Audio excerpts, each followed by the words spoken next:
The most news in the morning. CNN's American Morning. Weekday, 6 a.m. Eastern.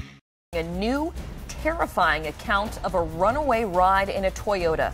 The company is now sending investigators to California, where a driver is claiming that he almost flew over a hill at more than 90 miles an hour in his Prius yesterday. The Prius was only recalled for braking problems, not the acceleration issue.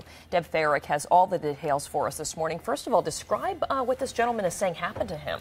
Well, and this is what's so fascinating, because there have been so many more reports. People are so much more aware that they are taking steps. We heard him say that the floor mat was perfect. So is this more evidence than the problem really is? Well, what's so interesting is that the driver, Jim Sikes, said he was traveling east on Interstate 8 outside the San Diego area when he attempted to pass a slower vehicle. He says he pushed down on the gas pedal and it just, something wasn't working. Something funny was happening. It just didn't come back. It was stuck there. Now, the car hit 90 miles an hour as he was trying to slow down, avoid other drivers, and avoid going over a cliff. And at a news conference yesterday afternoon, he relived part of that runaway ride. My thought was going over the side of the hill because there's too many hills, too many angles, and that's why I wanted to shut the car off, but there was no straight places to do it, and then nobody to protect me from behind. There was a few times that I got really close to vehicles, especially a truck twice, once early in the game and then another one when he was on the side of me. Came real close.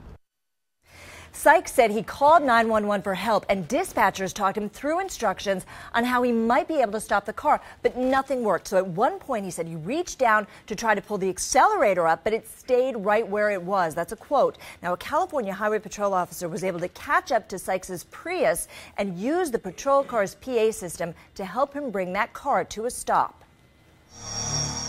I was just holding on the steering wheel with my left hand, and I was down at an angle trying to pull it back. I thought it was maybe just stuck. I mean, my mat was perfect. There was nothing wrong with my mat.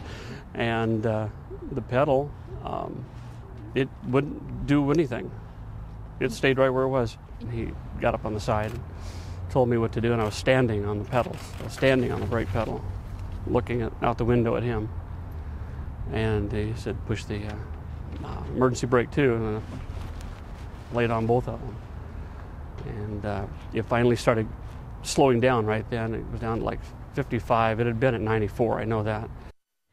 Toyota issued a statement saying it was notified of the incident and had sent a field technical specialist to San Diego to investigate the report and offer assistance. And, you know, what's really so interesting about all of this is that, in fact, many people have been reporting the similar thing that's going on, where the pedal is simply not speaking to the engine. That's where the whole electronic component part comes in. In the older cars, there used to be a wire connecting the pedal to the engine, so there was contact. There's no contact anymore. It's all electronic. And so they're looking into that because they don't know. And Toyota has denied and has said explicitly that it is not a problem with electronics. Right. Well, what's so interesting is you look at that Prius sitting there on the highway, and right now that's a piece of evidence. And so that could be really interesting to look at the car, try to figure out what happened, because Toyota keeps saying we cannot duplicate this. We do not know what is happening. And so now at least maybe they have a car, maybe they can begin to break down the components and see exactly why this occurred.